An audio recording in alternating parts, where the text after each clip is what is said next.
Acara ini didukung oleh Desa Pay, cashless-nya kerabat desa Indonesia. Nah, kalau dilihat dari asal-usul katanya ya, memang resiliensi ini sebetulnya istilah yang sangat umum, sudah biasa dipakai di ilmu ekologi. Jadi ada resiliensi, ada kadar resistensi, ya kan? Nah, jadi saya mau berangkat dari situ, apa yang disebut dengan resiliensi dan resistensi. Nah, jadi kalau kita lihat di gambar ini ya, ada istilah yang tampaknya sering kita salah kaprah di dalam menggunakannya. Dan ini terkait dengan resistensi dan resiliensi. Sebetulnya ada perbedaan. Ya. Jadi ketika kita berbicara tentang resistensi, jika sebuah lingkungan, ekosistem itu terganggu, ada disturbance, kemampuan ekosistem itu untuk bertahan di tengah-tengah gangguan itu disebut resistensi. Ya, jadi ada apa? Misalnya ada kebakaran, ada banjir, ada kekeringan dan sebagainya. Tapi kemudian ketika ekosistemnya mampu bertahan, itu dikatakan sebagai ketahanan. Ya, bagaimana dia bisa bertahan di atas gangguan-gangguan yang ada. Nah, di samping itu ada yang disebut resiliensi.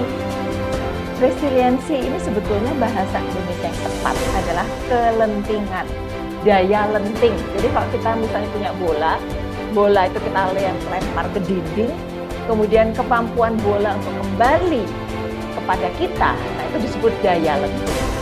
Ya, jadi resiliensi itu sebetulnya berarti daya lenting, yaitu kemampuan bagaimana sebuah sistem itu untuk bisa kembali kepada kondisi semula.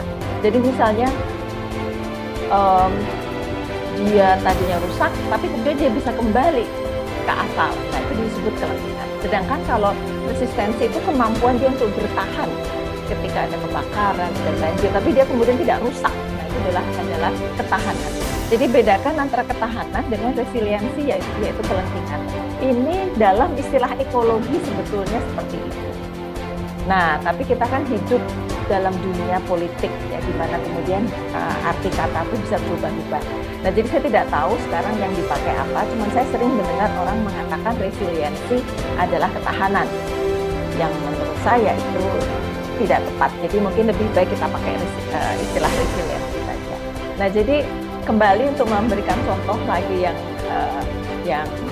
yang sehari-hari, resiliensi di sini misalnya dalam sebuah kawasan ya, ada katak yang kemudian ada musim kering yang cukup lama, kataknya populasinya menurun gitu ya. Tapi kemudian begitu musim hujan dia kembali bisa naik. Nah, ini adalah populasi katak itu resilient, dia bisa kembali ketika kondisi sudah normal.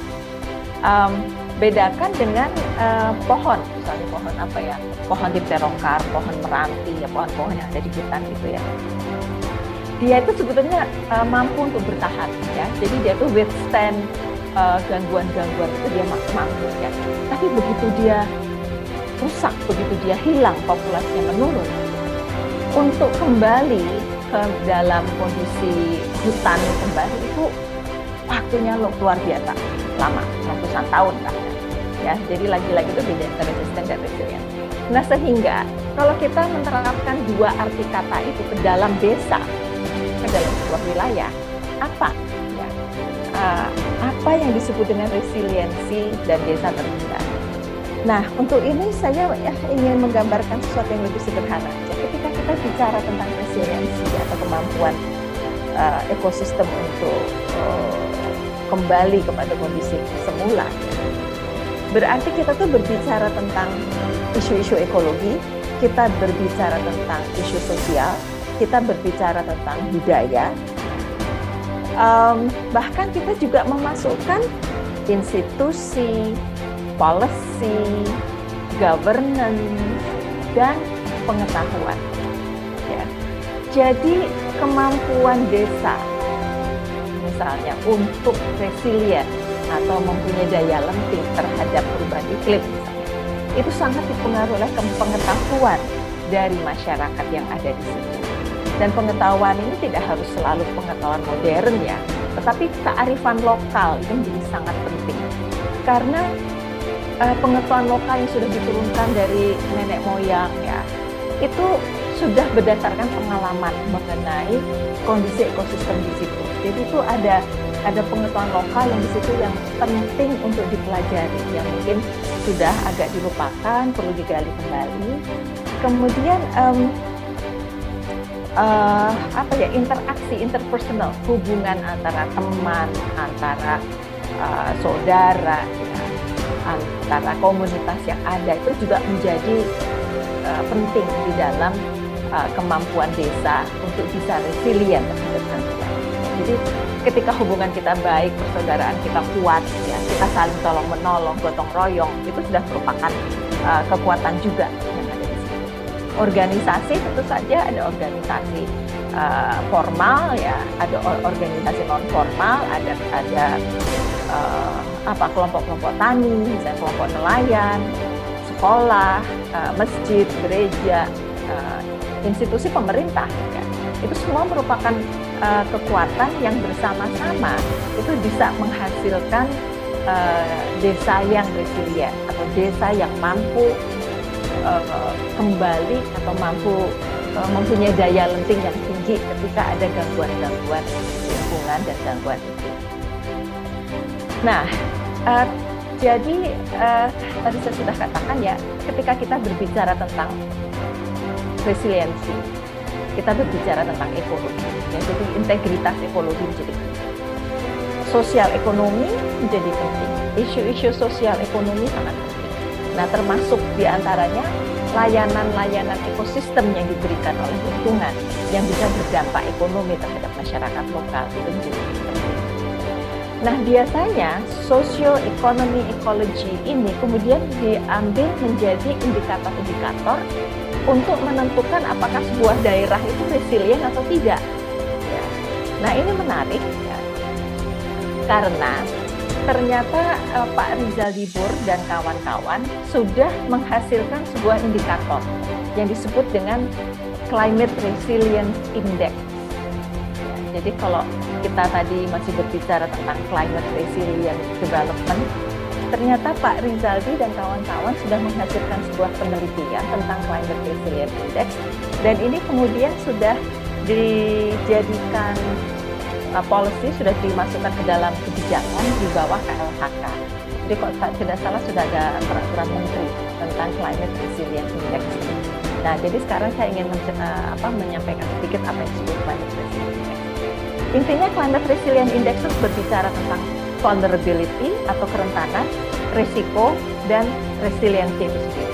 Bagaimana cara menghitung resiliensi iklim index ini?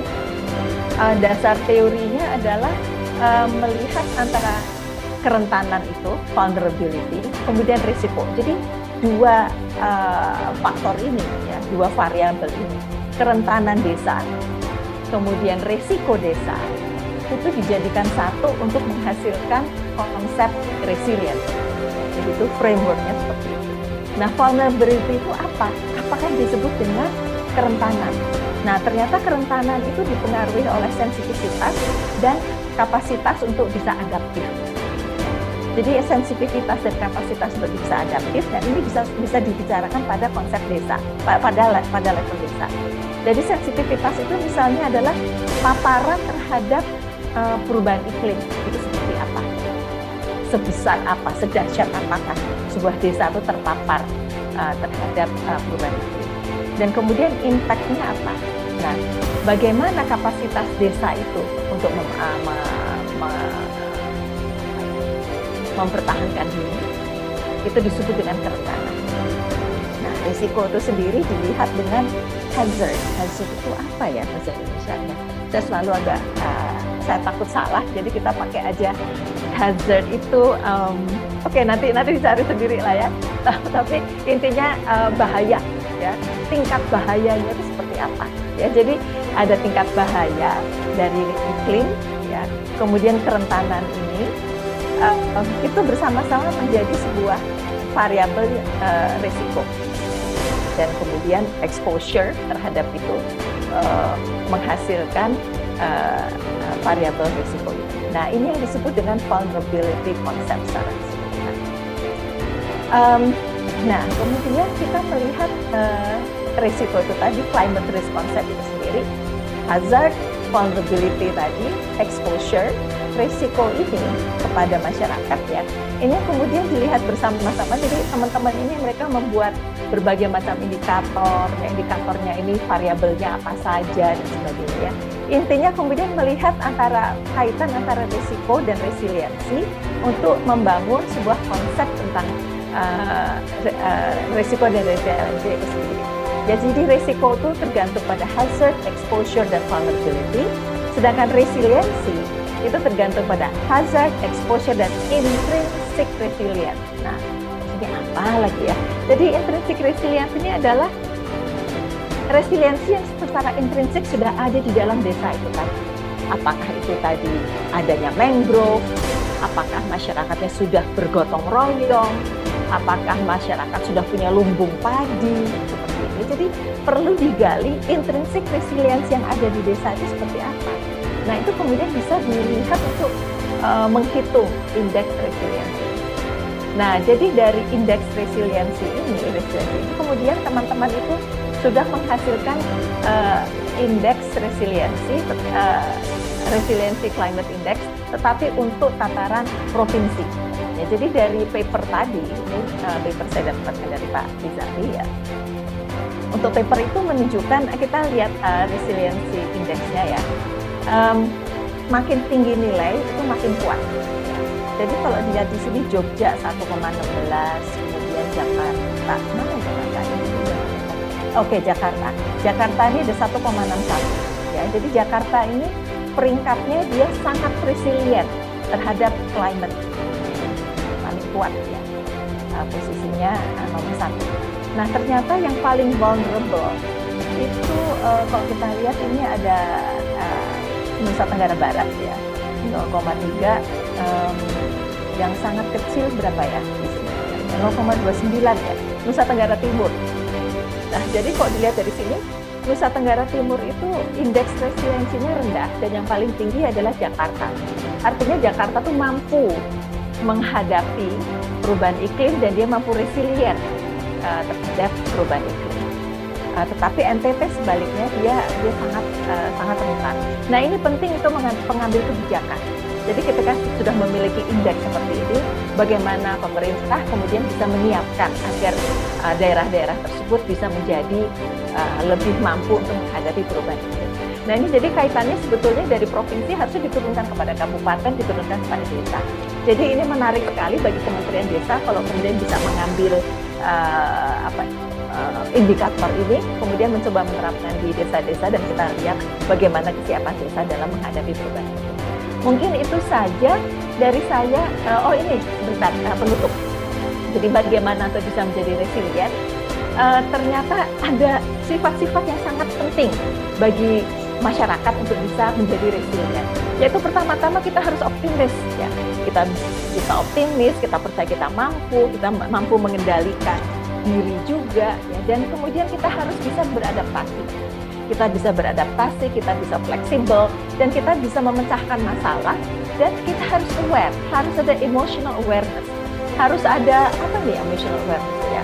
Kita harus mampu sensitif memahami, memaknai bahwa lingkungan kita itu udah rusak banget ya. Dan ada social support. Di samping itu yang sangat penting juga adalah kemampuan untuk bisa sense of humor itu kita harus bisa tertawa, jadi jangan stres maksudnya. Dan kalau stres banget kita nggak bisa resilient. Jadi kemampuan untuk bisa tertawa, tersenyum itu sangat penting. Nah, jadi intinya adalah ini, resilience ini kita harus belajar, kita harus bisa adaptasi, dan kita harus bisa fleksibel menghadapi semuanya. Demikian Mas Dhani, terima kasih banyak, semoga berguna.